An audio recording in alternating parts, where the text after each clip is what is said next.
ir su kiekvienu nauju modeliu tikslumas ir detalumas tokių modelių vis tampa didesnis, tai ilgainiui turbūt ir bus puikiai pritaikoma inžinerinėse specialybėse.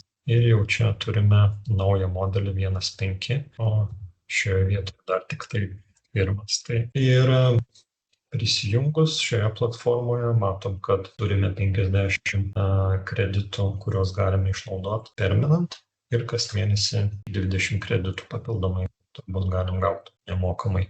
Tai visą reiktų paieškoti tokių alternatyvų, kur galima tą padaryti, nes daugeliu atveju, norint kurti įvairų turinį, reikia pirkti kreditus. Gerai, tai tada atsidarau pavyzdį, kurį naudojau Generative Design ir tarkim motociklo virtinimo komponentai ir tiesiog padarysiu ekrano nuotrauką ir įkelsiu tada šią lokaciją.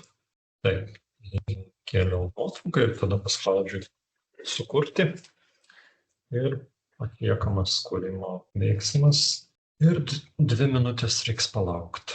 Visai neblogai. Taip, galim jungti mešą, tinkliuką ir galiu išeksportuoti.